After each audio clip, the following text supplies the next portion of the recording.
Hey y'all, happy Sunday. Oh my gosh, right? It's Sunday, right? It is Yeah, Sunday. yeah, I'd be losing track of time. Happy Sunday, y'all. Welcome to the hallway. I am your girl, Stay Hall, transformational speaker, soft skills and emotional intelligence expert, and author. And who are you? I am Dr. Wallace Hall. My trusty uh right hand man who is always here to support me in everything. And together we are the The hallway. hallway. Yes. So thank you for tuning in, y'all. You know, we love you to bits and pieces. Just jumping in for a Sunday with the hallway because we want to chat about relationships and communication in relationships as it pertains to apologies and forgiveness, because that sometimes can be a little tricky. People struggle with forgiveness, period. You know, forgiveness is not the easiest thing for, many of us. It's not just, some of us. Hey, Cece, it's not just some of us. It's not anything to be ashamed of, but it's difficult, right? Because when you are forgiving someone, no matter who it is, you're forgiving them because you feel as though they have wronged you in some way. And so, first of all, I think the meaning of forgiveness sometimes gets a little bit, hey, Jody, what's up, boo? Sometimes the meaning of forgiveness, people get it a little bit twisted because they think in order to forgive, that means that you have to continue a relationship with that person. Or forgiveness gets tricky because if you're in a relationship with a person, especially, your spouse who you live with and see every day, you feel like you just have to forgive them. And when you forgive them, that means that you're saying what they did is okay. And neither one of those definitions are correct.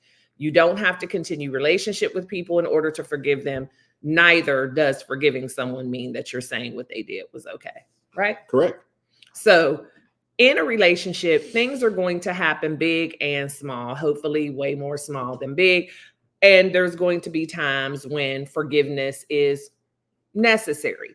And you have to figure out and navigate what that looks like for you and your relationship, as well as the fact that sometimes you're going to need to apologize.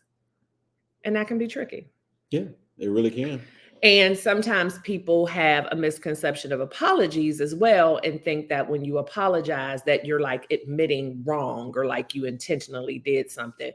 And that's not the case. So, let's talk to us a little bit about apologies and how just because you apologize, because you apologize to me a lot. I require a lot of apologies. Apologies aren't always just like say the necessary of saying there's wrong or anything Right. like that for the situation. Sometimes it's just a matter of being able to establish a point where you can move on in the conversation, move on in the relationship, move on in what you have going on. Just apologizing, and not necessarily apologize a lot of times for the event or act itself, depending on what it is. But it is just a matter of finding ways that you can move on and say, I apologize for my part in this situation. At this frame of apology that we're talking about, just so you can move on in the conversation, because some people need they need that apology to move on. Some people, have issue with just agreeing to disagree and moving on, or they have to hear that and say that. I'm not saying any one particular relationship is like that. Any one individual in the relationship is like that. But there are some people that like that. And like I said, So I think I said this last week. You're being messy now. It's so beautiful when you can say, hey, this is that, or, and then come back later and say, oh, you were right about that. Mm-hmm. Yeah. And the thing is, it's not necessarily, for me, for instance, that I need the apology to mean that, oh, you did something wrong. That's not it. When I am, let me say, hey, Sharita, how are you? Hey, Deborah, I want to try to make sure that I'm addressing everyone. For me, when I say, CCCs. that I need an apology. It's really just to acknowledge that you have indeed hurt my feelings, whether you meant it or not. What does Cece say? What about a sincere apology? And that's the thing. And I want to talk about that. Right. So I know that there are times when Wallace apologizes to me that he doesn't necessarily feel that whatever he said or did was wrong. And he didn't necessarily mean any harm by what he did. But because for me, apology is just more of a confirmation or validation that you heard me and I'm important enough for you that even though you don't believe that you did anything wrong, that you're just going to say those two little words, I apologize, just so that I know that you care more about me than you care about being right. You know what I mean? So an apology should always be sincere, but don't think that the only sincere apology means they really believe they did something wrong. Does that make sense? A little bit. Let me kind of dig a little deeper on that because a little bit. Yeah, because I think CC's may referring to like empty apologies or something like that. But it can be sincere and just a matter of, hey, I don't really see where I erred in this or where I did wrong, but I do see how this is making you feel. And I want to move on with this because I don't feel at the moment that this is something worth us worst game talk today. This is something worth us digging in real deep on and kind of drawing a line or something like that. But I do want to apologize because I didn't mean it the way you're taking it. Right. But I can't say how you should take it or how you shouldn't take it. But I'm just saying I'm trying to be sincere and saying that I am sorry and acknowledging that I've hurt your feelings or I came out a certain way. And that's not what I'm intended to do. And you can apologize, like say, and not really be saying, hey, I did wrong. Because sometimes those things happen where you really don't see where the wrong is or what you did, but you can see how it made them feel. Right. And just apologizing for the fact that you did or said something to hurt that other person. And a lot of times too, to Jody's point here, it's very hard if you keep getting your feelings hurt and expecting a different result. And that's the thing too. If there is an apology where behavior doesn't change, and again, that's even with things that weren't intentional. Like, I can't think of an exact example between Wallace and I, because fortunately it doesn't happen often. But let's just say that he says to me one day, that dress you have on is really ugly, and so, but he really feels the dress is ugly. And I asked him his opinion and that's what he said, but that hurt my feelings. And so he may say, well, you asked my opinion, or, I thought you'd like for me to tell you what I like or don't like. Well, I do, but it was the delivery and the words you chose. And so he can then apologize for saying it that way and still not believe that he was wrong and still think that the dress is ugly. However, next time a situation like that arises, I should get different results from him. He should, now that he's apologized, in order for me to see that apologize is genuine, that means that even if he needs to tell me something that is not so pleasant or not so favorable, he is going to choose different words. And so oftentimes that is how we can judge. Now, if somebody just keeps doing the same thing over and over again, a lot of times you're dealing with a manipulative or a narcissistic personality where they will apologize just to look like the good person in the moment, but not change their behavior. That's a whole different thing than apologizing and not really thinking that you did anything wrong. Let me catch up. Hey, Lacey J, how are you? Let me see. I'm tired of apologizing when I haven't done anything wrong. I would rather exit stage left. And you know what? I had a relationship like that with a girlfriend who I did feel like I was always having to apologize to her. And it seemed like whatever I said was somehow going to offend her. If I showed up, she was offended. If I didn't show up. And again, none of this is like the hard and fast rules. I don't have a problem apologizing either. But what I told that particular, who's now an ex-friend, I literally broke up with her like it was, and that's the thing with me. I am big into, I don't necessarily believe in closure, but I'm not like a ghoster. I'm not a person who's afraid to have the crucial conversations. And so I literally just said, I am finding myself always having to apologize to you. And I understand that the things that I'm saying or doing may be offensive or hurting your feelings or whatever, and you don't like the way I'm showing up for you. So maybe we're just not compatible as friends, because even though I've tried to tweak certain things, to make sure that I'm not making you feel some kind of way, it just doesn't seem like it's enough. And so it's wearing me out. And clearly I'm wearing you out, because every time we meet, it's because you want to check me on something. Maybe we just are not meant to be friends. And that conversation offended her, but we never talked since. So yeah, relationships, friendships, also, it's not supposed to be hard. I shouldn't be, every time I come in contact with you, every time we talk, I don't know what to say or what I can say, because sometimes you feel like you're walking on eggshells in certain situations. And I'll just tell you like this, that's not a healthy situation for anybody to be on. If you're in a situation like that, you really need to talk to that person and decide, hey, if this is something we need to do or something we don't need to do, because relationships are supposed to be easy. Yeah. They're not supposed to be hard. They're not supposed to be a struggle. They're not supposed to be stressing you out. You're not supposed to be just sitting there like, I wonder if I say this. If I say this, they're going to say this. If I say this, they're going to feel this way. So relationships should be a point where we trust each other, we know each other, and we can go through it. Friendships, marriages, I don't care what type of relationship, it's not supposed to be hard. No. Hey, Amanda. Hey. And I think I already said hello to Sharita, but Sharita got a paragraph here. Let's say what was Sharita saying. That's my girl. A lot of time our spouses don't know they did anything. It depends on how we are feeling at the moment. A lot is emotional. If I had a bad day, I may be a little extra, and he may have had a bad day, but doesn't express it. Men hold in a lot. That's true. And we kind of touched on that, I think, the last time we talked. Don't expect your spouse to be a mind reader. And one of my biggest pet peeves is when you really have something going on. And I mean, because we know ourselves and we know when we're a little off, and we may not want to share. But my thing is, if you're being asked what's wrong, don't do that. Nothing. I'm not saying you have to discuss it at the time, but again, even though you're the one who's going through, it can be frustrating for both parties. Like, you're dealing with it and you don't really want to talk about it, but I'm your significant other, and it's obvious to me that you're not yourself. At least, instead of insulting my intelligence and playing with my emotions and have me thinking like, am I just out of my mind? Because this, something is off. At least say, yeah, I got something going on. I'm thinking about something, nothing to be alarmed about. And I promise I'll discuss it with you. I'm just trying to process it. At least give that much, because just having a bad day, just being in a mood is still no excuse to stop communication. However, it doesn't mean that you have to talk about that at that particular time.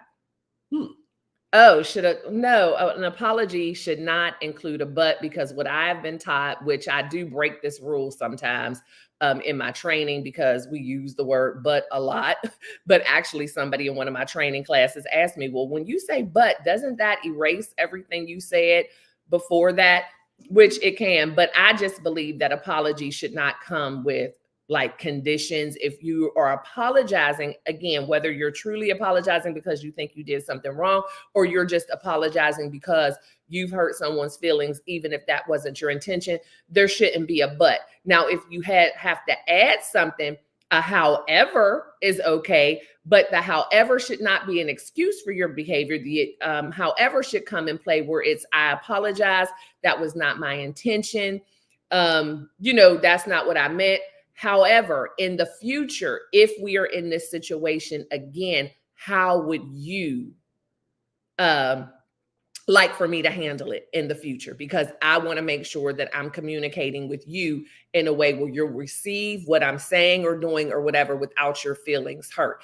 And that is perfectly okay, because again, no one is perfect. We all have different ways of communicating. And if someone does apologize with you, however, they don't feel like they did anything wrong, and that's just how they communicate or whatever. But if they are asking you for a path forward and to give them instruction on how to better handle situations with you, I think that that's absolutely acceptable. I'm almost willing to say that but is coming probably with an explanation. Is that's what it is, or is it trying to flip it around? So that's why you got to be careful with a but and an apology. It just depends on what's happening there, because like I say, it can be somebody try to flip it around, or it could be somebody just trying to explain their side, but this is where I was at when this happened. So it's situational. Yeah, and we have to be able to extend people grace, which grace is a little bit different than forgiveness, to me. And grace to me is very close to empathy, just being able to realize that no one's perfect. And, as long as people are trying, there's rarely ever going to be a relationship that lasts any amount of time where you never have something, where there might be an apology necessary. True. Hey, April, how are you? Thank you so much for tuning in. And y'all know, as always, if anyone wants to actually have real-time conversation with us, if you have anything to add to the subject, a story to tell, a bit of advice, I have pinned the link at the top. Feel free to go ahead and join us on the platform. Continue to talk in the chat, whatever. And for all of my content creators in here, y'all know I don't fool with Nightbot, but however you can go about getting your links in here, go ahead and drop those links. Let me see. Lacey J. be finding them in there. Boy. Yes. Can you explain Fast the balls. difference on using the words I apologize versus I'm sorry? I am not an I'm sorry person, because to me, that is saying something about me and my character as a person. When you say that's a sorry individual, then that means they ain't really worth 2 cents.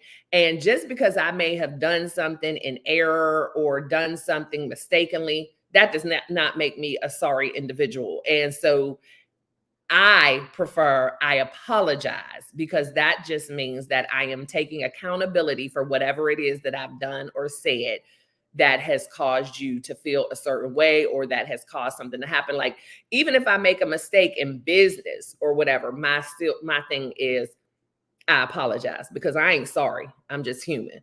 What's your take on the difference between those 2 words? The words are really interchangeable, but I kind of go along with what you said on that. I apologize versus I'm sorry. I'm sorry just kind of takes me back to when you're a little bitty kid and you did something wrong to your parents. Mm-hmm. You come It's back a little immature, huh? Yeah, it's kind of seems like that. I'm sorry that I left the milk out all night. Right. Or little kids sometimes just sorry. Yeah. You know what I mean? It's just like, yeah, I don't know. I apologize just seems a little. Yeah, like I said, the words are so interchangeable, but I apologize is more, let's say, more to me. It's the more direct. I take ownership of this versus I'm sorry. So that's my take on it. I know, when you look up the actual definitions, they have similar, but they kind of go along. But my thing is more or less just the more mature way is I apologize, which means I'm taking ownership. Mm-hmm. Yeah, I agree 100% because, I don't know. And I'm sorry gives a little lazy to me as well. It doesn't seem to have. Kind of what Lisa J says next. Oh, okay. Okay. Oh, that was that one. Okay. Let's see. My mom raised us to say, I apologize because she says she doesn't have sorry children. Oh, yeah. Yeah, absolutely. Yeah. Sorry is just like, it's okay to admit when you're wrong, but just because I'm wrong don't mean I'm sorry. And again, it just gives lazy to me. It doesn't have, I don't know, just like the Anita Baker song, I apologize. Like that hits hard, right? Because that means a lot. And y'all, I also want to remind you and just take a brief little break to say we are streaming live on Facebook and on YouTube. However, we are streaming on 2 different channels on YouTube. And so most of you, I believe, are on the Stay Hall channel, which is great. If you have not already subscribed and hit the notification bell, please feel free to do so during this little public service announcement break.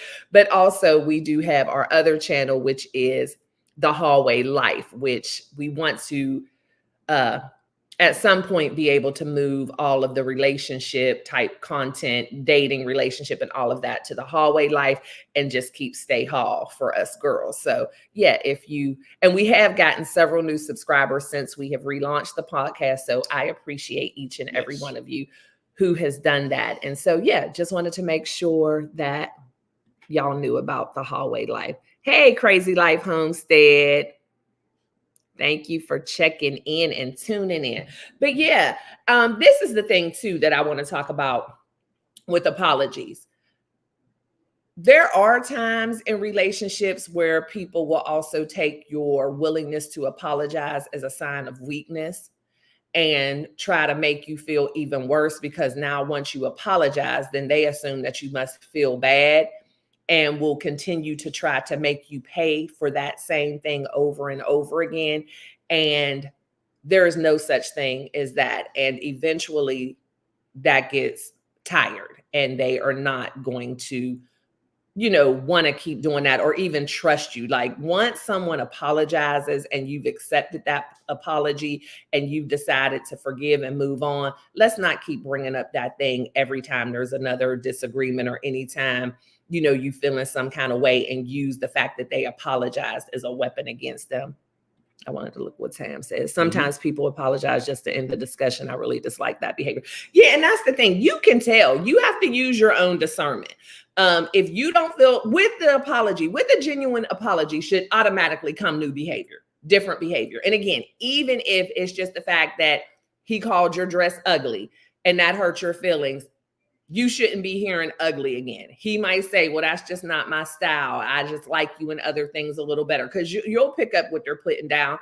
So yeah, there should come a change in behavior. And so we have to use our own discernment. And there are people out there who could be really good at it. However, we just have to be able to know, did it feel genuine to us? Are we willing to accept it? But at the same time, if you do accept it, it's just that whole continuing to try to make somebody pay for something because they've admitted that they're wrong is very manipulative behavior. Well, Tam, also on that, some people do, and I kind of touched on just a little bit earlier. But the thing about it is, if we've been sitting here going around and around for 4 hours on something, somebody needs to be able to step up and say, you know what, there's been more things we got to do. And I can't think of the word I'm going to use right now, but it's such a thought for us, if it's sincere or not. That's a word I want to use. I can't think of it at the moment. But you just want to make sure that how you feel about it. Is it really worth? This is where we're going to stick our flag and fight to the end on this, or just something that we can say, you know what, we can move on. And that's why I say some people need to hear it. Some people are willing to say, I agree to disagree. I need to hear the apology. But it's such. But I'm an apologizer as well. Yes. But like I say, it's definitely one of those things up for debate if it's sincere or not. But you can't be sinner. You can't just be pointing. You just want to move on. You just want to move on, because truly, sometimes you need to just move on. Just depending on, like I say, how serious the situation is. But you do need to be able to move on sometimes. I'll think of that word here in a second. And if you say you're going to move on, then move on. I mean, back to my last point, don't say you're going to move on, accept an apology, and then just have that waiting in your back pocket. Like, remember when, just because someone apologized does not mean that they are never going to make a mistake again. I'll even go as far to say, which may sound contradictory, they could possibly make the same mistake again.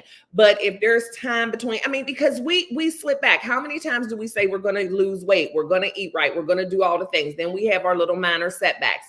It's just like, I use this analogy all the time. You can get braces on your teeth to make your teeth perfectly straight. If you don't wear that retainer, your teeth are going to go back to where they were naturally comfortable, whether that was crooked or not. That is where they were meant to be. And it happens with us as people. We may make mistakes, but if we've been communicating a certain way all of our lives, or no one's ever checked us on something, there's a chance that we can fall back into bad behavior. However, when you're close enough to someone, you can see when they're sincerely trying. Let's see what Jody says. I'm at the point in my life that either you like me or you don't. And either way, I'm okay with it. Like Wallace said, relationships and friendships should not be hard. And if they are hard, then it's time to move on. And one of my, bless you, babe, one of my biggest things I say all the time is God is not the author of confusion. So anything in my life that's causing a lot of confusion, which can also be interchanged with chaos, then that's automatically not going to be okay. And especially when you get to our ages, like once you are like grown and you've had a lot of friendships, a lot of relationships, you pretty much know which ones are worth it and which ones aren't. I tell my friends all the time, and I don't have a lot of disagreements with my friends. I never have, not any friends that have lasted, decades and years upon years. We don't have a lot of disagreements, but the couple of times or the handful of times that I've had with true friendships, I treat it the same way I do with Wallace. We talk about it. We get it all out. We don't waste a whole lot of time with it. You hear my side, I hear your side, and we keep it moving. There's no more arguing about it. We are not going to keep discussing this.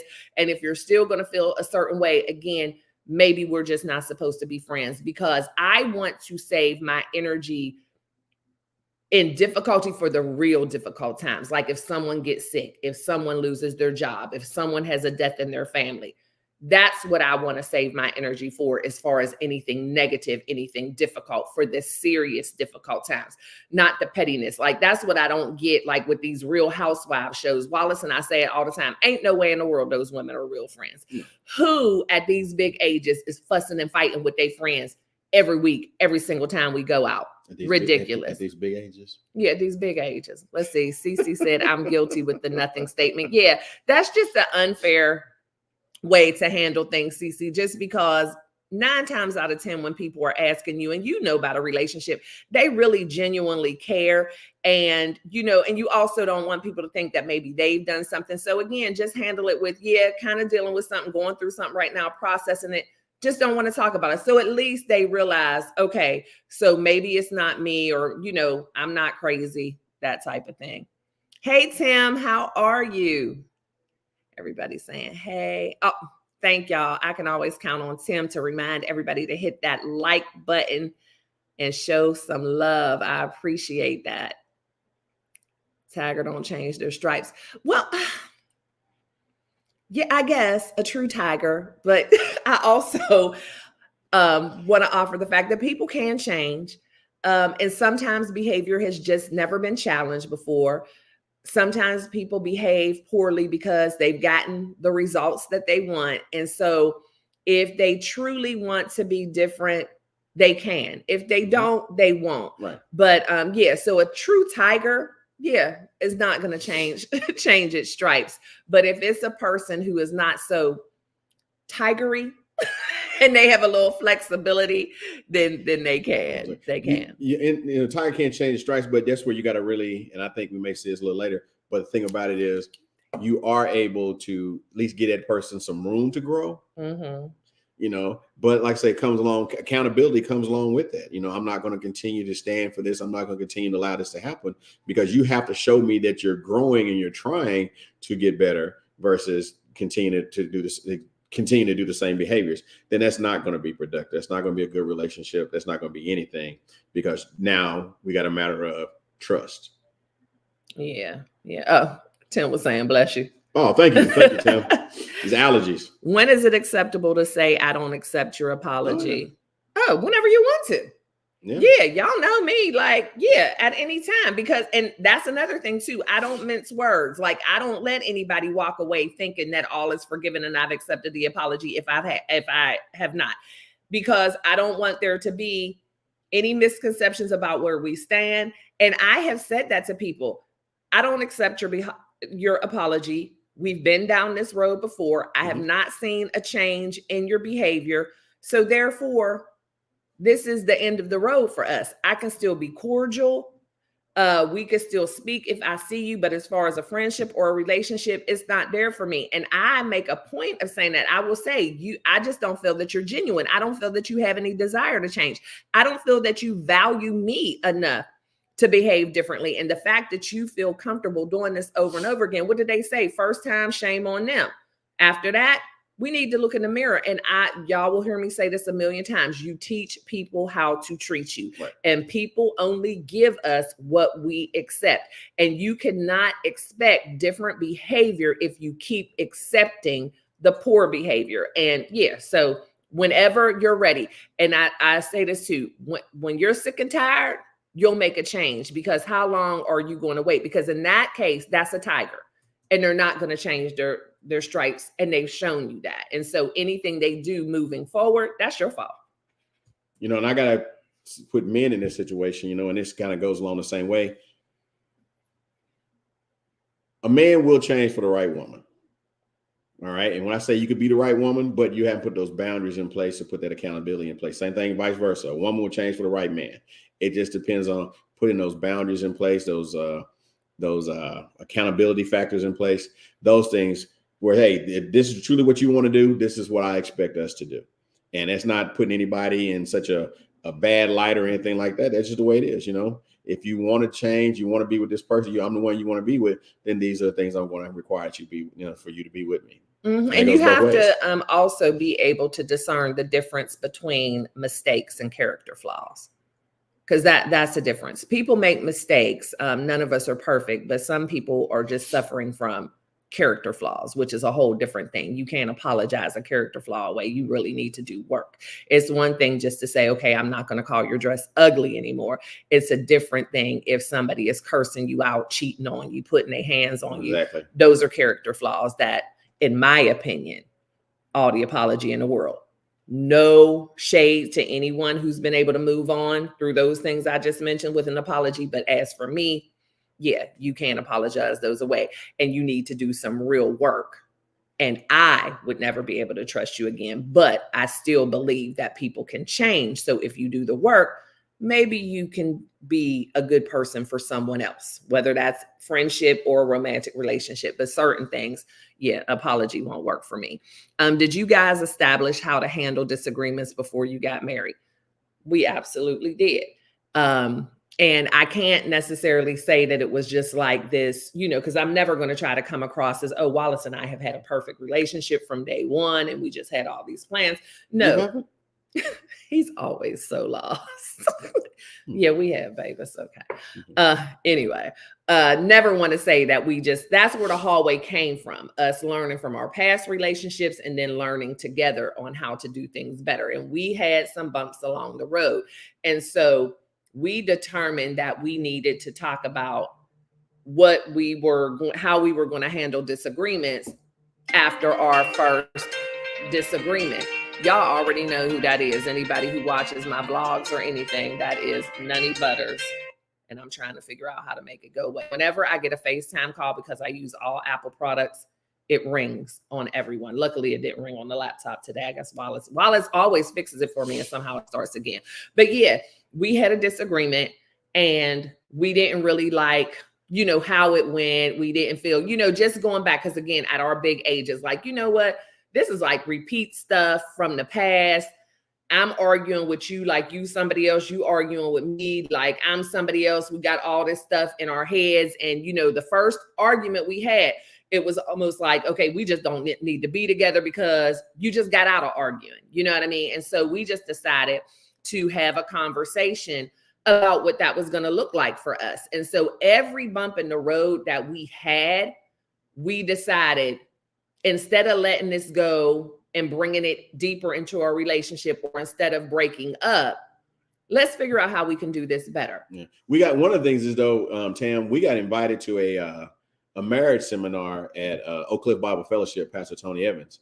And one of the things that came up in there is how we established the whole deal about the 30-minute rule of, we're going to talk about this disagreement we're having for 30 minutes and lock that down so we can, end the argument, because it's no fun to be sitting and arguing with something all day and all night. You know, life is too precious. So at the end of 30 minutes, we're going to sit here and say, hey, this is one of the great exercises we learned. But at the end of 30 minutes, we're going to say, hey, we agree to disagree. There's other things that we can do today, and let's move on. Because like I tell everybody all the time, and this is true, after really the first 20, 30 minutes of an argument, now you're just trying to pull something in, just trying to say different stuff. Just trying to win. And generally what happens after that, you're saying stuff that's going to hurt the other person, back and forth.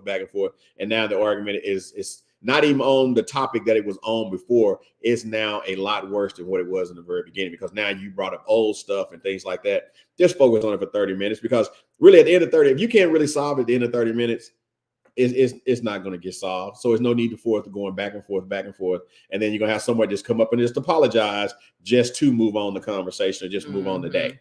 But like I say, 8 or 30 minutes, we say, hey, you know what? We're going to agree to disagree on this and we're going to move on. Right. And also that during the disagreements, you know, and this is stuff that you do have to talk about ahead of time. But being able to call each other out for breaking the rules, you know, or say, you know what, you're yelling. We said we weren't going to yell at each other, or, you know what, you said a cuss word. We said we wasn't going to be cussing, you know, whatever it is. And, you know, being mature enough to let that trigger you in a way that snaps you into proper argument etiquette, and so those are just things that we decided. We're not going to yell, we're not going to be cussing, definitely not going to call each other out of our names. That's not what we're going to do. If we're having heated discussions, that's what it's going to remain, a discussion. We might be a little emotional, but we're not going to let things get out of control. Jody says, how do you suggest you separate yourself from someone who has truly wronged you, don't want to acknowledge or see that they have wronged you, but don't want to let you go? You want that? Yeah, because to me, that's still up to you. You teach people how to treat you. They don't have to let you go in order for you to let them go. Yeah. You can ignore phone calls. You can block people. And I'm not telling you anything. Start doing the phase out. Right. Well, the phase out doesn't even, in this situation, the phase out is more for people. Well, you just cutting the line. Where you just want to, you need cut the cord. A hard, and this is things that I have done in relationships that were very difficult with people who it would be like, oh my gosh, how could you do that? But my cutoff game is strong. It wasn't always, but I wasted too long giving too many people too many chances. And I had to decide that I am letting them dictate how I feel all the time. Their number is popping up on my phone and it's giving me a panic attack. Or every time I have to be in their presence, I'm sitting on eggshells, whatever. Like, it's just too much for me. Or I'm feeling bad, like I can't enjoy their company because of what they've done. And one thing, if you know me, I don't know how to be phony. And so now I'm sitting somewhere looking crazy, feeling crazy. Yeah. So I learned to cut people off, and I will go the distance. I will block your number. Mm-hmm. I will, ignore you. I will respond to a text or two and say, hey, I'm done with this. But it's up to you. You cannot wait for them to release you. That's your responsibility. Or other than that, you're just letting them manipulate the entire situation. Yeah, that's something that you control, that situation. You control their access to you. You can't allow them to have to control you in that situation. Best way to say it. Mm-hmm. The word I was looking for earlier is subjective. Does anybody even remember what you were talking about? I think Tam brought it up. The other one brought up about sincere apologies and things like that. And it's subjective. That's the whole deal is about that. It's subjective. You got to figure out, because people can be being sincere. You're like, we're not sincere. You're not sincere. Some people say you're not sincere just to say you're not sincere. Yeah. And that's the thing too. People will try to, like I was saying earlier, don't allow people to then use your apology as manipulation. Like, if the discernment and all of that goes both ways for the apologizer and the apologizee. Are you trying to show me something? Mm-hmm. Oh, okay. It goes both ways. Well, babe, I'm not good with that. It's just a stage show today. Oh my! Oh, you didn't type you. You know what? Let me put this man's name up here. If I don't tell y'all, my husband has been distracting me now for this whole segment. I'm waiting on my apology because my name was boy. I'm sorry. Because his little name was that sincere? Was that sincere? And y'all see, I said I'm sorry. Say a little attitude with that. That didn't seem sincere. Do as I say, not as I do, y'all. But he done wore me out. He keep on pointing at something down here. And I don't take subtle hints. And I'm learning more and more that I still don't have. Put that in chat. Was that a sincere apology? Put that in chat. Yes or no? I'm like, are you trying to show me something? He was like, is this just the stage show today? Yeah, it's just the stage show today. I apologize, babe. And you could have just said, babe, put both of our names up there. But if y'all didn't know, I was trying to be subtle with it. This is my husband, Dr. Wallace Lee Hall Jr. Nope. Thank you. Let me see. Cece said, I like how you said that, Stay. Maybe you are a perfect person for someone else. Yes, because that is so true. And this is another thing. I mean, y'all know we always end up going off on tangents, but when I hear stuff, I have to speak on it.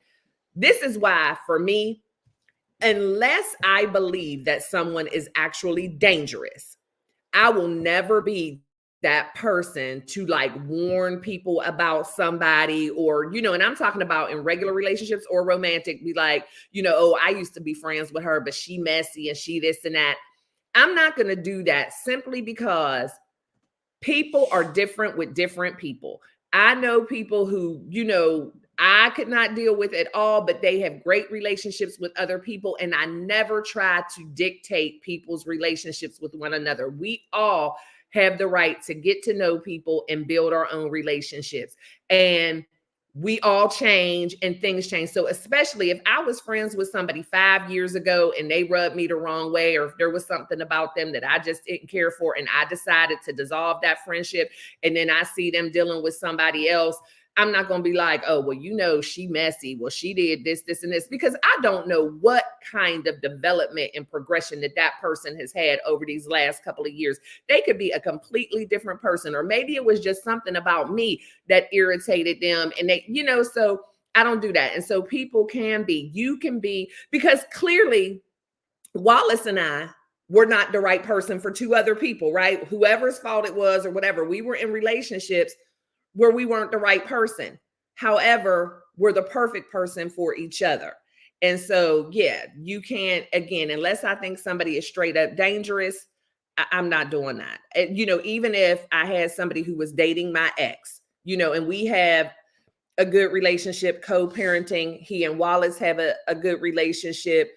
And if he were to, you know, bring a young woman to one of my son's basketball games or whatever, which has happened, but if she were to ask me about him, I'm only going to say the good things about him, because, you know, where I'll say, oh, he's a great dad, you know, he whatever. Like, I'm not going to trash, because whatever he did to me was not dangerous. You know what I mean? The reasons why I wasn't fearing for my life, that's not why we divorced. So I'm going to leave it up to him to tell her why we divorced, if he wants to, if that's the discussion that they have.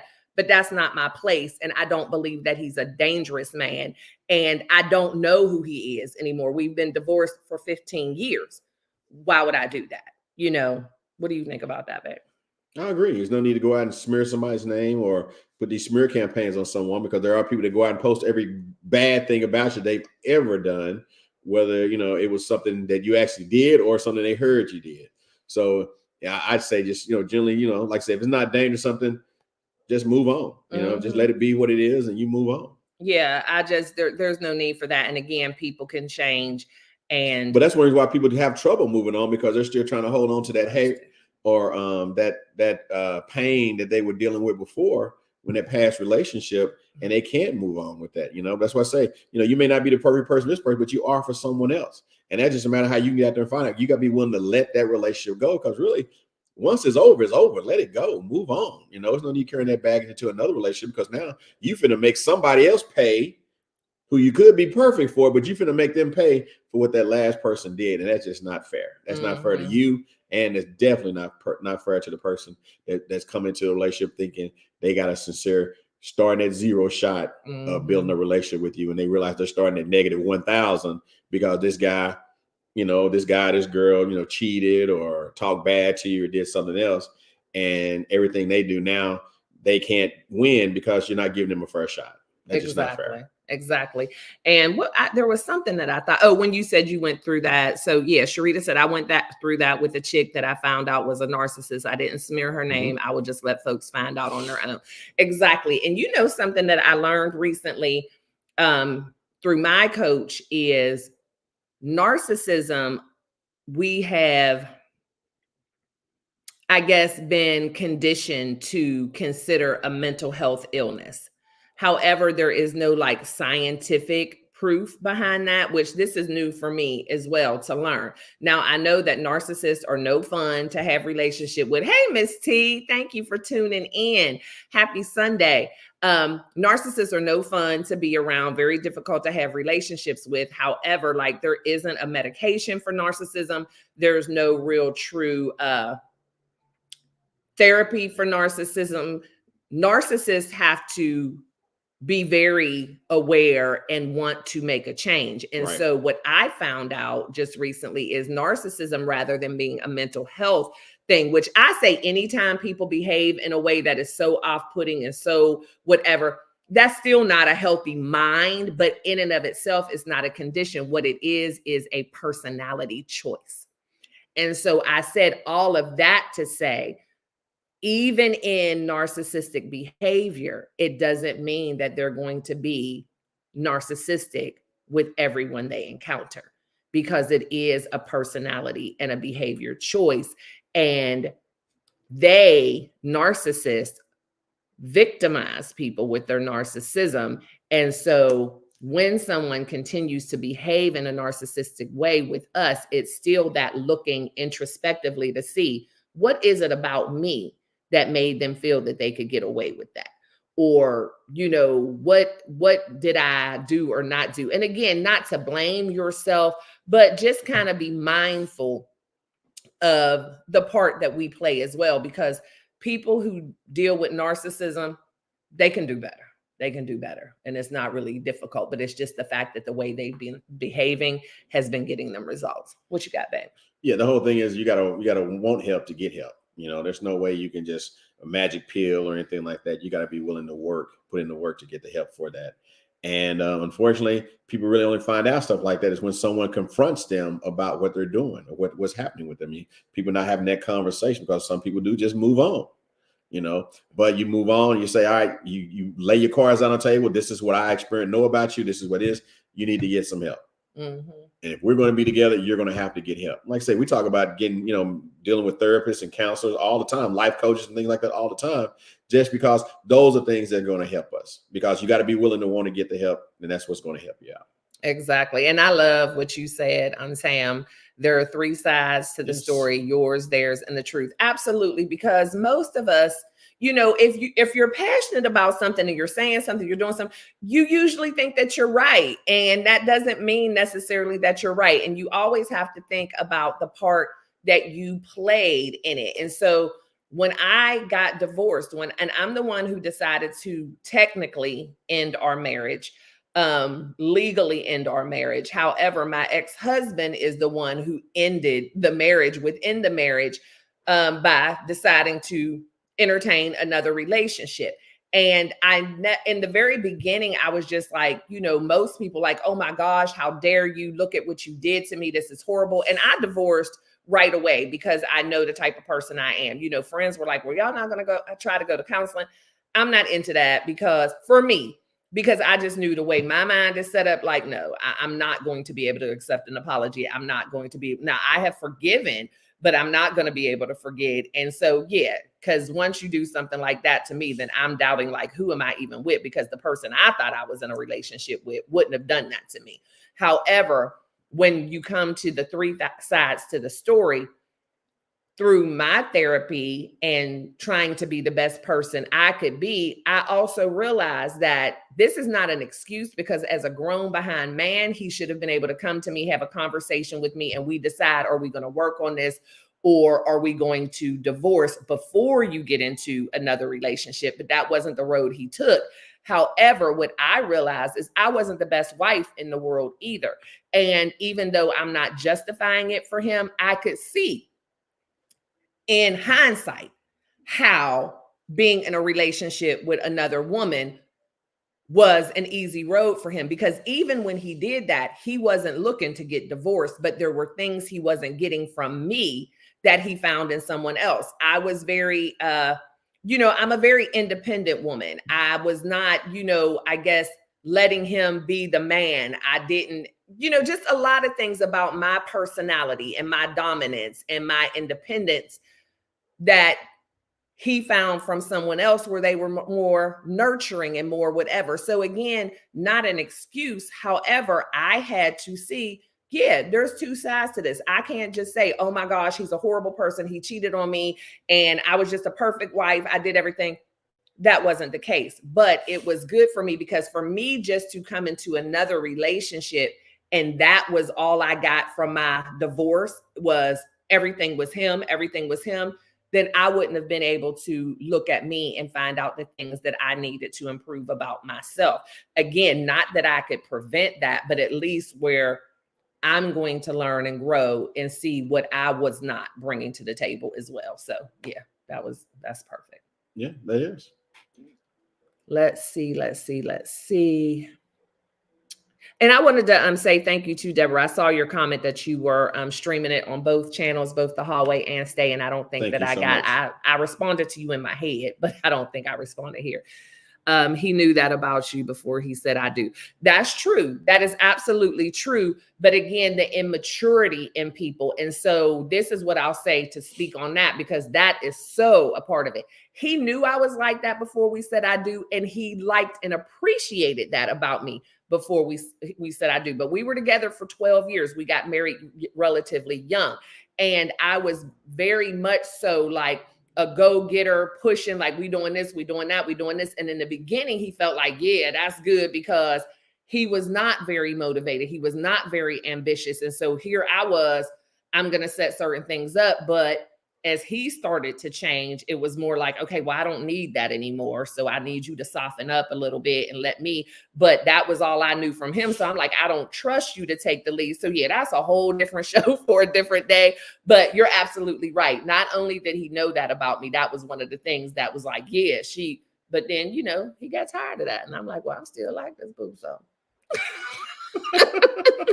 let's see. I realized I used to play into the whole narcissistic behavior by always taking care of others' feelings and putting their feelings ahead of my own. But when I started caring about me and how I felt, it was like, who are you? Yeah. That will happen. Yeah. And people will start gaslighting you and make you feel like, you're wrong because, you're acting different. I'm acting different, but I ain't acting funny. I finally realized that it's time for me to live my life. L.Y.F.E, love yourself first explicitly. And people are sometimes uncomfortable with that because they want to know, where I fit in all of this self-love and self-care you doing. I liked it better when it was all about me. And of course, they're not going to say that. So what they say is, you acting funny. What's wrong with you? You haven't always been like this, because they want the you that is all about them. But true friends and in a true relationship, they should celebrate that. They should be happy for you. But the narcissistic behavior is like, oh no, that's not good. You're selfish. They like to say things like that. You're selfish. As soon as the biggest narcissist in my life would always say that to me. You are so selfish. You are so selfish. And when you hear those kind of things enough, especially, when it's somebody who's been manipulating you for a while and that you're starting to move a little different, then you start questioning yourself. Well, is it selfish? Is it? No, it is necessary. It is absolutely necessary. Because that's truly when you'll find out what's going on. Because when you've always been putting someone else before your needs or who you are, then all of a sudden you pull back and say, wait a minute, something's not right here. And you start changing because you start looking more out for yourself in that situation. And that's what they will happen. They will definitely flip on you. And that's true. 2 signs of way to tell how they are and who they are. Mm-hmm. And they do reveal themselves. See, you talking about Wallace getting tired of me being a roughneck. Here's the thing. I hope that's what you're asking. And if you're not asking, retype your question so I can address it. But Wallace can address it first. Do you get tired of me being aggressive and dominant and independent? No, I don't think you are aggressive and dominant and independent. I don't feel that way. Now, because I'm secure in who I am, and I know how, when we have our relationship and, we set our boundaries up and how we deal with each other on business, on life and things like that. So no, I don't feel that anyway. No, I'm like, nothing I get tired of, anything like that. I know who you are and I love who you are, and there are certain things, that you bring up in that situation that I love that attracts me more to you than anything else, is how you can be independent at times and the things that you want to do and try and accomplish in life, and your confidence. Confidence to me is just so sexy, and sexy as my hands. Sexy as your hands. Remember y'all last week, he said my hands were my most attractive. Sexy as your hands. But here's how I wanted to address that, Cece. So I have softened a little bit in, my behavior, and I talk about this a lot. I'll probably do a podcast on it. I now consider myself to be a submissive wife, and meaning that whenever a submissive wife does not mean whatever you like. That's not submission. That's ridiculous. From Coming to America. Oh, bark like a bark like a dog. Yeah, that's not it. For me, it means that we're a team of 2. So there's no tiebreaker. So whenever we have an issue that we need to resolve and we're not both coming up with the same resolution, we don't have a tiebreaker. So I'm always going to concede to Wallace's way. I was not like that before. Everything was my way. I felt like I knew more. I felt like I was more mature. I felt like whatever. And I didn't get a lot of pushback. So I just did everything. Like I literally went and bought a new car before when I was married before, didn't say anything about it. He comes home and is like, oh, I thought you had company. Whose car is that in the driveway? Mine. Never even discussed it. Like, that's not right. However, what I realized is when you are with the person who you were truly meant to be with and you are equally yoked, then you don't have the desire or need or just that, personality to, I got to look out for me. I got to make all the decisions because I trust Wallace 100%. I trust his judgment. And he allows me to now, and not saying he allows me as he gives me permission. I'm saying his being allows my being to relax and not feel like I have to be on go, not feel like I have to just do everything on my own and make all the decisions because I trust his thinking. I like to bounce things off of him. I like to ask his opinion. I used to also, in my other relationship, just do whatever I wanted. Like if I was going on a girls trip, I would just say, hey, I'm going to be gone from this day to this day. I don't have a problem asking Wallace, hey, this is what the girls are trying to do. Here are the dates. What do you think about it? Is it okay with you for me to go? In my former life, I would have never, ever even, like I had friends who would say things like, well, I got to ask my husband before. And I would, that's such a joke. Ask your husband. But now, again, when you have the respect and you have that equally yokage, then you don't mind. So I have changed as well, CC. Go ahead. Do you have something, babe? No, that's just in relationships you have to be able to trust each other. That's the biggest part of it. And we don't really have too many. And you make that statement, but we really don't have too many conversations where it comes up where someone's got to be the final decision or something. Because most of the time, when we talk things out, I can see the good. We can see the good and bad, and the pros and cons in both of our in our conversation. Yeah, that's why I said it doesn't even happen a lot. But I think that really all comes to play in being equally yoked and being with the right person. There aren't many times like, I can count on one hand with fingers left over these past 10 years of marriage, the times when I just kind of conceded and was like, okay, we'll just go ahead and do it your way. And when we talk about that as well, even if this is the part of being equally yoked, and there's one situation that I can think of in particular, which I won't get into the whole story, but we had a trucking company once upon a time that I really wasn't too keen on. But Wallace's like lifelong dream, literally since he was a little boy, was to own 18-wheelers and have a trucking company. And I didn't really feel good about it. It wasn't something I was really into. However, that's what he wanted. And I didn't have enough strong points of no. It was just like in my gut, I just wasn't feeling it, but I wasn't going to squash his dream. I just told him my concerns and he listened and we moved forward. A couple of years down the line, some things did start to happen where he realized like, maybe I shouldn't have got these trucks now. Maybe this isn't the best thing. But what I did instead of the, I told you so or whatever, because we all make decisions once in a while that don't go exactly the way we expected. All I did was roll my sleeves up and get in there and help him any way I could to make the situation as best as possible. And most of it was just about employees and things like that, and just very difficult for him to manage because at that time he was still in corporate America. And because I wasn't a big part of it, he had hired someone else to manage and things just weren't going right. And he came to me and thanked me for helping him and said, I wouldn't be mad if you threw this in my face. I wouldn't be mad, whatever, because you really didn't want to do it, but you stood by me. And I'm like, there's no reason for me to throw it in your face. Like, you didn't make this crazy, ridiculous, stupid decision that's going to put our family and our livelihood in jeopardy. You just did something. You had a dream for it. But my biggest thing is he just didn't have the time. And I felt like he was just jumping a little too fast. Like, babe, wait until, we do this, this, and this. And he's like, no, I got it. I got good people. But they weren't the greatest people. And so, it wasn't. But again, that's about being equally yoked and giving each other grace. And just no matter what happens, I got you, boo. Yeah.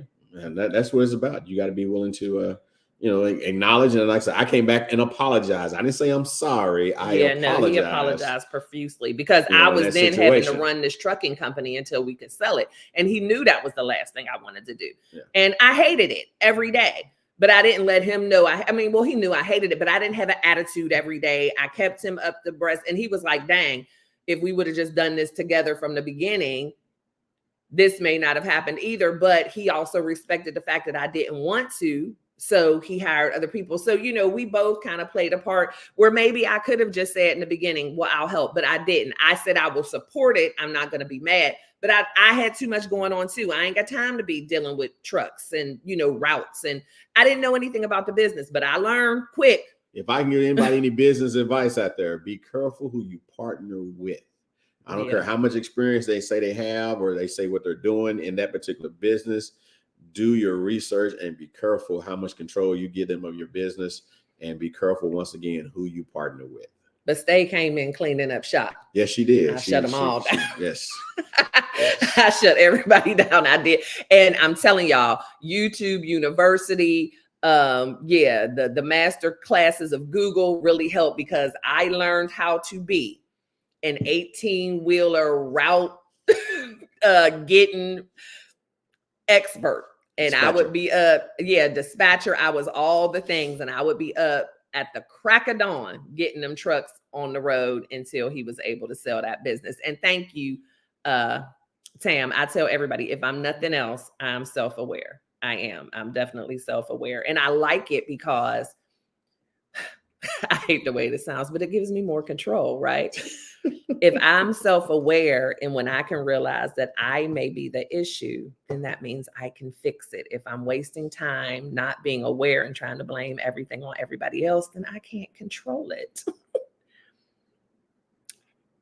Yeah, I think you're talking about being equally yoked and being with the right person. It's wonderful to be able to relax. Yes. And so y'all, June 1st, I am doing a conference here in Dallas-Fort Worth, still working out the details for the venue and if we can live stream it. But if you are here in Dallas-Fort Worth, I will be doing a conference on June 1st, which is a Saturday, a full day women's conference based on femininity in leadership, because we can be both. And they can exist together. And being a leader does not mean that you can't still live a soft life and bring your femininity into it. So thank you for mentioning that, CC. And while we're having a commercial break, don't forget to hit that like button, hit subscribe, and the notification bell, so that you never miss an episode. And then if you would like to jump on over to TheHallWAY Life on YouTube and subscribe, so that you can continue to enjoy this type of content even when we pull it off of the Stay Hall channel.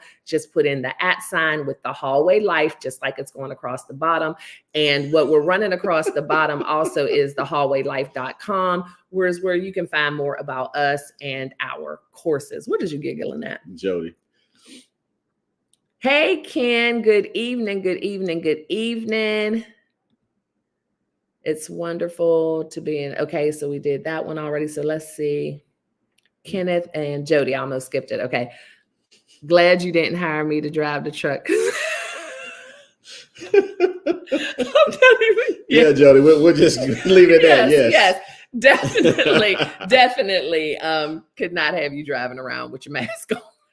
You are hilarious. That's my girl right there. She was with me all day yesterday. Yes.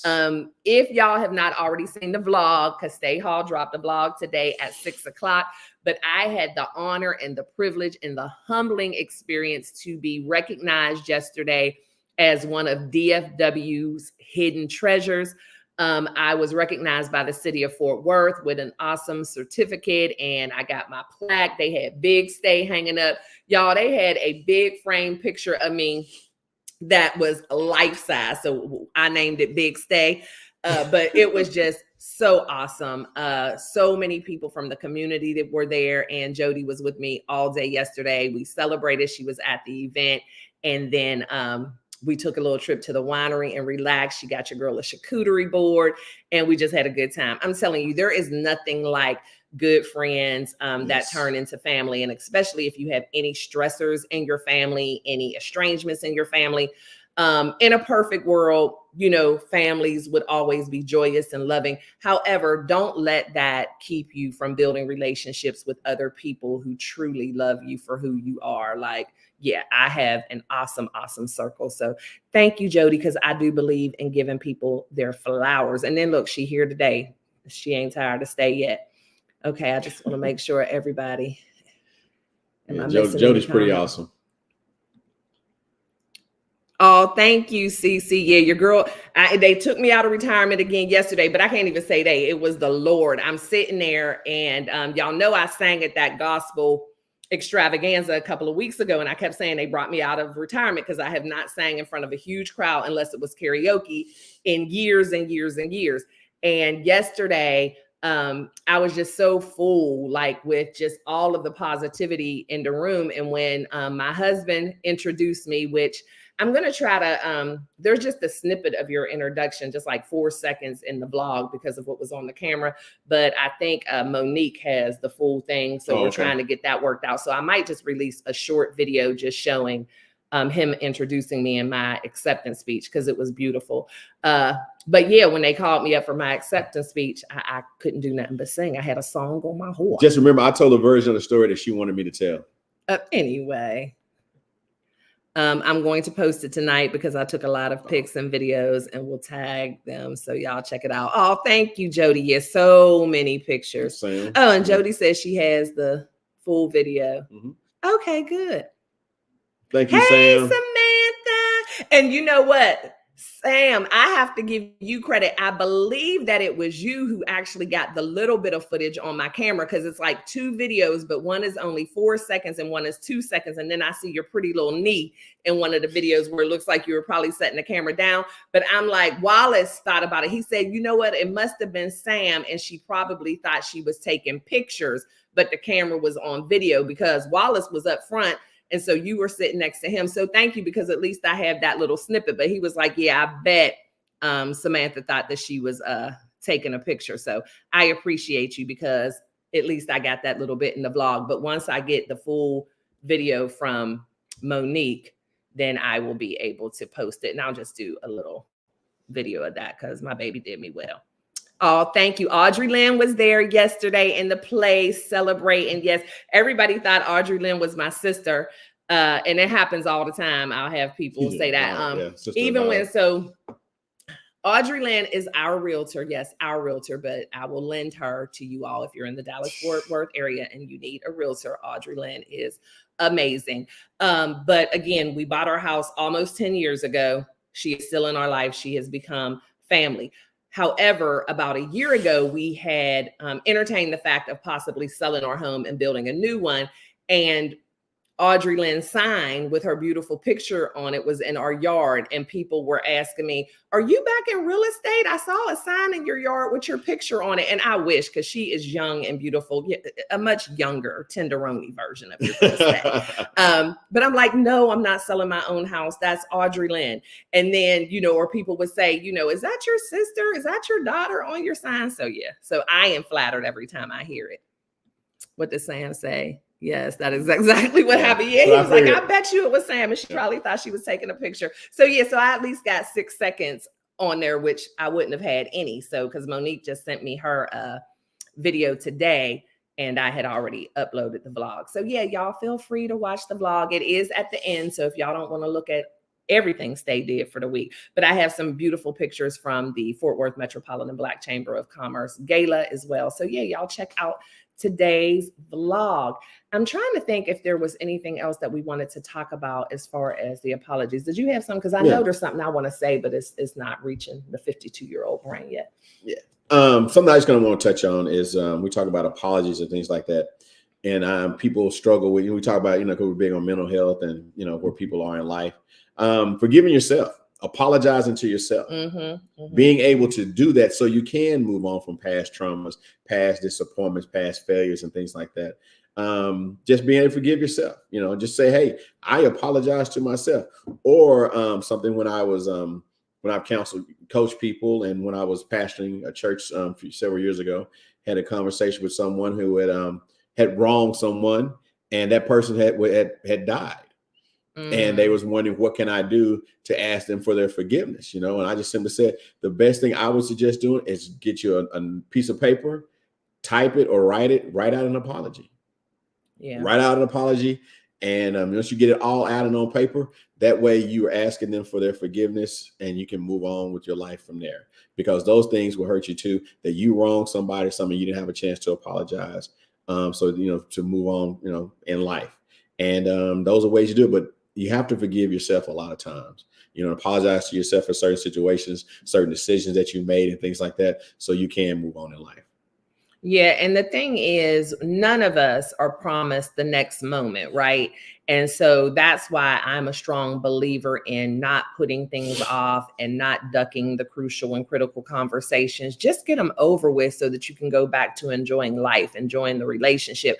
Or if it is a relationship where you don't feel like you can move on, then don't just stay, out of convenience or commitment, because we all deserve to have happy and healthy lives. Yes. And the longer you carry things and drag them on, the longer you are robbing yourself of your happiness and your peace. And so I just feel like if you need to have a conversation with someone, if you need to apologize, or if you're looking for an apology, just do it. Just do it. Don't wait. Don't let things linger. Now, I do also suggest that people process. I don't think that you should ever, enter into a communication at the height of your emotions. Right. But again, at this big age, we should know how to process things pretty quickly. Woosah, do the breathing, talk to your therapist about it. But as soon as you can, as quickly as you can, have those conversations so that you can move on. And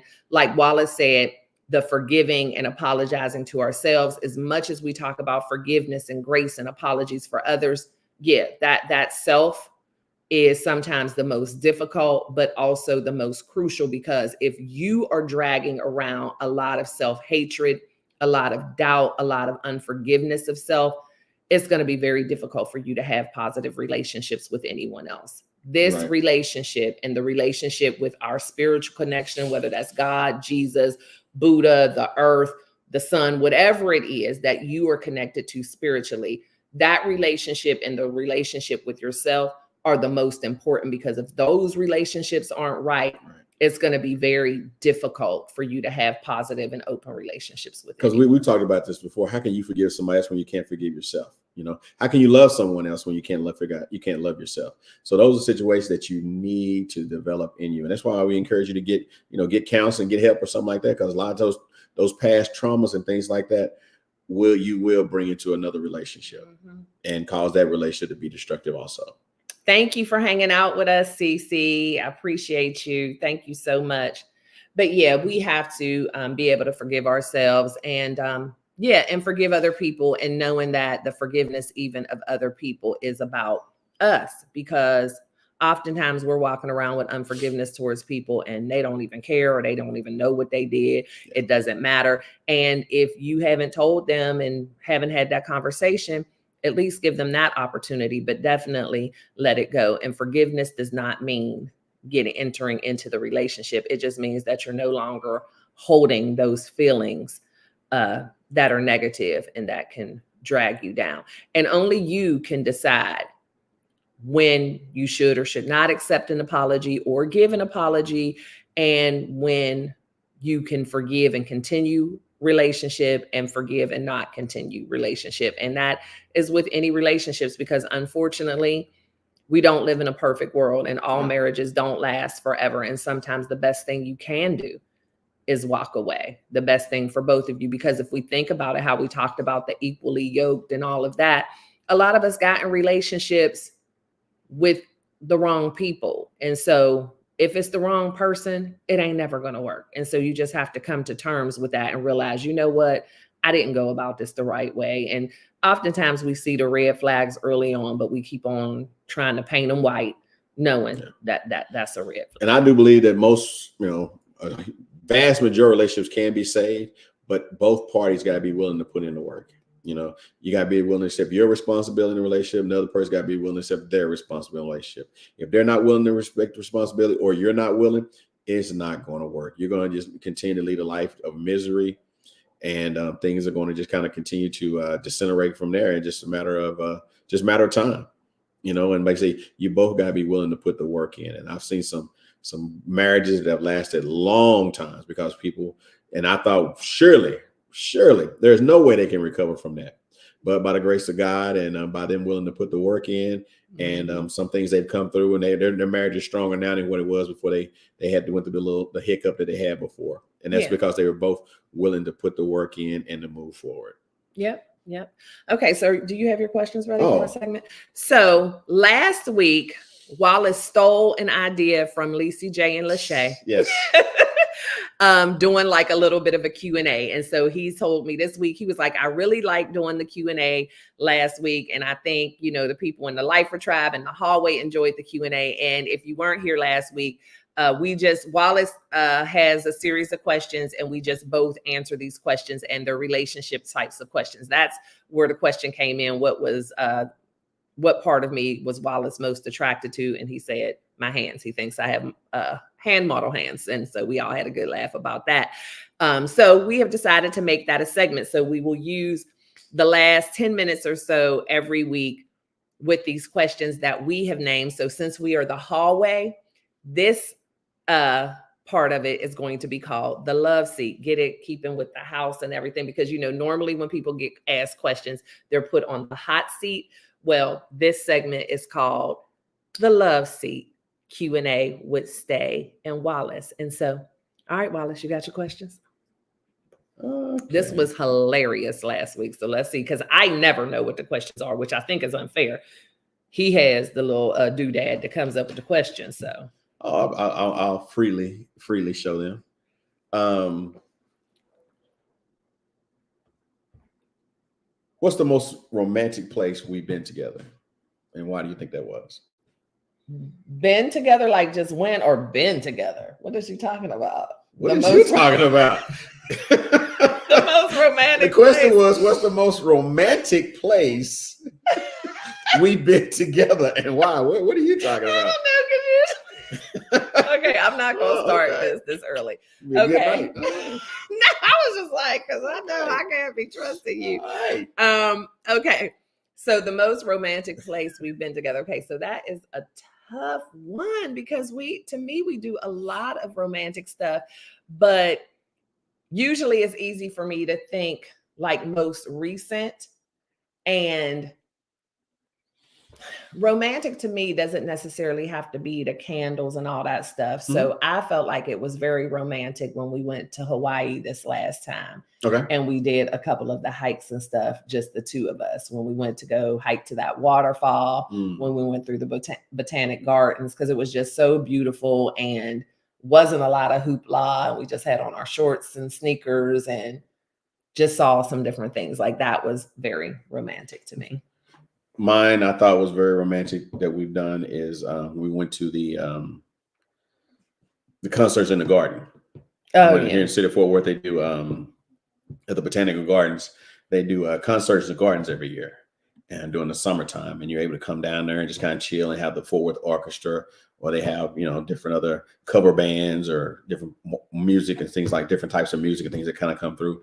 And it's just so nice and romantic. Go sit amongst the flowers and everything and the people, and just sit and just relax and just be into each other. Yeah, we just pack our little picnic. Yeah, that's always good too. Okay. What's your favorite memory of us that always makes you smile? And if y'all have any questions too, y'all may load them. Oh yeah, because Lisa J was hitting, or was it Lachey? One of them was hitting us with some good questions last week. So yeah, y'all feel free to participate. Favorite memory of us that always makes me smile. I don't know if I have a favorite memory, one particular thing, but one thing is, anytime I think back on the several times that we just laugh and laugh and laugh about the dumbest things, like the coffee club conversation, the smells like giraffe lips and gorilla toes conversation, like all of those silly conversations that we've had where we just laugh for no reason and can keep it going forever and ever and ever. Like, that always makes me smile. Like, anytime we have any type of disagreement, those are the kind of thoughts that I think about, where it's like, oh my gosh, I don't care what he says or does. This is who I'm doing life. Yeah. I'm talking about yesterday. Yesterday, yeah, Sam caught us yesterday acting a fool, texting back and forth. Yeah, because that's what we do. And that's just my favorite part about, us. Lots of jokes. And that table stayed empty, Sam. Oh, yeah. Oh, he told me about the table debacle. That's me too, the same way. I think back on those times, especially the coffee club. That just really makes me laugh. That one, and then certain times where you we were on vacation in Mexico. Oh gosh. And there was a short little walk back to our particular bungalow where we were staying at, and someone got lost. And I didn't know they had got lost till probably about. I am very directionally challenged. Probably 15 minutes later, I decided to go to the bungalow, and they were just going into the bungalow as I got there. I have been wandering around, and it's a very small resort. And I assure you, this bungalow was no more than probably about maybe 100 yards in this little community where from where we were. And I went, and she goes, "Oh, I just got here. I just kind of got a little challenge there." That makes me laugh, because that just shows your innocence, and I love that. Anyway, did you see Lisa J's question? What she said? And you'll answer this one first. When do you miss each other the most? Oh man. It used to be when I went into work every day. When I was part of corporate America, anytime I had to get up in the morning and leave her, that's when I missed her the most each day, because I enjoyed being with her, being in her company all the time. It's not a point where I need my space or she needs her space, or, maybe she does this. I don't know. I just make myself attached to her. So I just enjoy being in her company. And that's when I really miss her. It's like, say, I used to be like that, but now it just, whenever I have anything to do that is going to take me away from her, because we do meetings and stuff. Some meetings we do together, but since I'm operating a different part of our business now, sometimes I do a lot of meetings by myself and things like that. But anytime I got to go out and I don't have my partner in crime with me, I miss her. But yeah, it used to be every day when I got up in the morning and went to work, and I would just miss her, because I really miss her being with me. Yeah, I mean, it was so sweet when he first came home full time to work the business with me. And, there were days for those first couple of months, he would just be like, "This is what I wanted. Like, I am so happy." And we would be working our fingers to the bone, because we work around here, contrary to what some may think, because we have a lot of good times, but we work. I mean, because we got to eat, we got to keep a roof over our head. And we have some long days, that's what really got me on some of the toughest days. He'd be like, "Man, this is what I have always wanted with you. Is just like no one else I'd rather do this with." And for me, when I miss him the most are times when he's not there and I'm feeling some kind of way. Like I told y'all, I suffer with panic and anxiety, and it's not an easy thing to share with other people when you're in the midst of it. Like, I'm an open book. I don't mind talking about it. But when I'm going through it, like, nobody understands me like he does. No one, he can just tell by how I carry myself when I'm dealing with a panic attack. And I love the fact that he doesn't address the panic attack. He just does something to try to take my mind somewhere different. And he'll start saying stuff or doing something. And then I immediately realize too, he knows I'm stressed out. And so anytime I'm going through something like that and he's not around, that's when I miss him the most, because he's there for me in that way and makes me feel so much comfort without actually having to address, like, "Are you having a panic attack? What's wrong with you? Calm down." Like, no, it's not that. He'll just start talking about, giraffe lips and monkey toes or something. But yeah, that's when I miss him the most. Okay. I'm laughing, I say. What's your favorite way to for you? What's your favorite way that I make you feel special? Oh, well, that was just kind of that right there. You make me feel special in that way, because that's something that I've never had before. But I can also think of other things. It makes me feel so special when I hear how you talk about me to other people. Like, that is just amazing to me. And how excited you get about me. Like I told y'all, I was honored yesterday, and all of a sudden today I'm literally upstairs in my office editing, and this group text comes through, and Wallace has text everybody and their mama who wasn't there yesterday pictures from yesterday, a picture of my certificate and whatever, like I'm a little kid, and just so proud. And I'm just like, thank y'all. I'm so embarrassed. Like, I did not know he was texting this. I'm upstairs minding my own business.